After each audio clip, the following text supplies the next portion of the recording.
भगवद गीता का तृतीय अध्याय संक्षेप में यह सिखाता है कि मनुष्य कर्म किए बिना नहीं रह सकता। इसलिए कर्म का त्याग करना नहीं, बल्कि कर्म को भगवान श्री कृष्ण को अर्पित करना ही सही मार्ग है।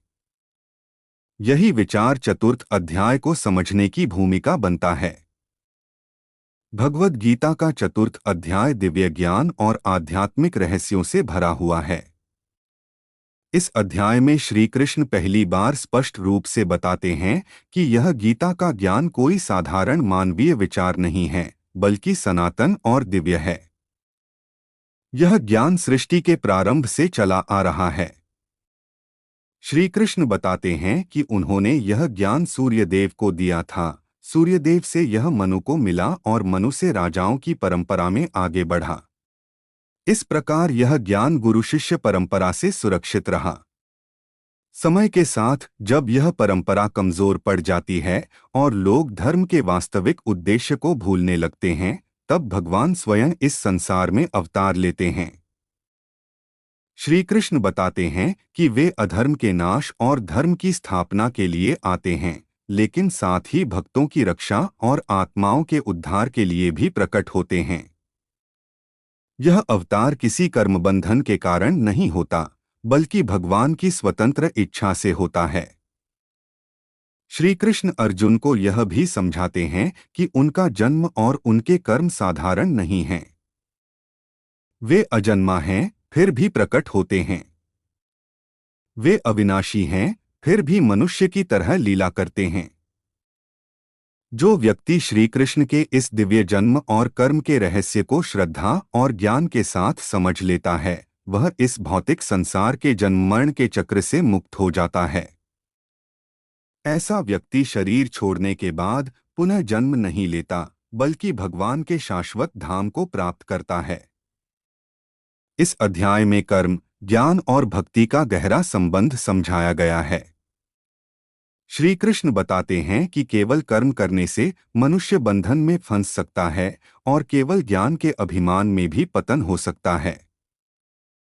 लेकिन जब कर्म को ज्ञान से शुद्ध किया जाता है और उस ज्ञान को भक्ति से जोड़ा जाता है, तब वही कर्म मुक्ति का साधन बन जाता है।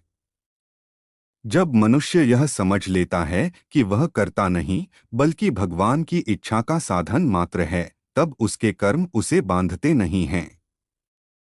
श्री कृष्ण कर्म के भेदों को भी स्पष्ट करते हैं।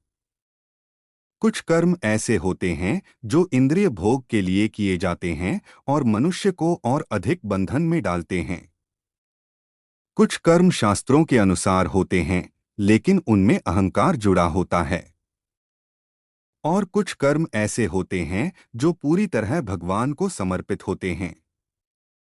जो कर्म भगवान की सेवा बन जाते हैं, वे बंधन उत्पन्न नहीं करते, बल्कि मन को शुद्ध करते हैं और हृदय को शांत करते हैं।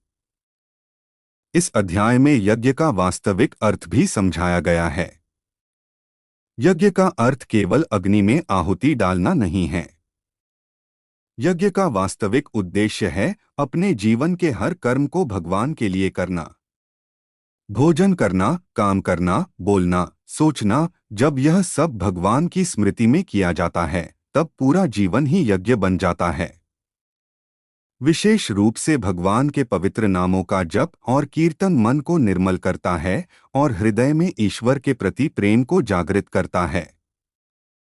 श्री कृष्ण यह भी बताते हैं कि अज्ञान मनुष्य का सबसे बड़ा शत्रु है।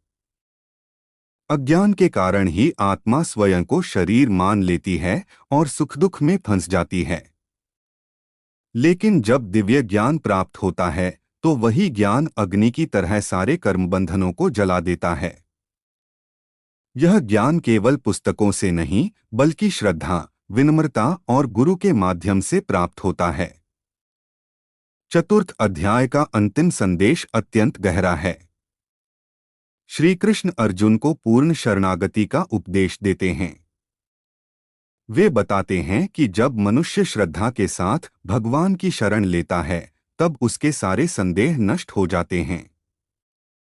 ऐसा व्यक्ति कर्म करते हुए भी मुक्त रहता है और जीवन में सच्ची शांति का अनुभव करता है।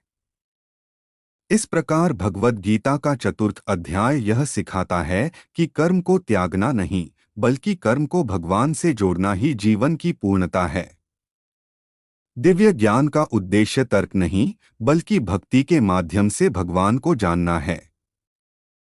यही ज्ञान मनुष्य को इस संसार से ऊपर उठाकर शाश्वत सत्य की ओर ले जाता है।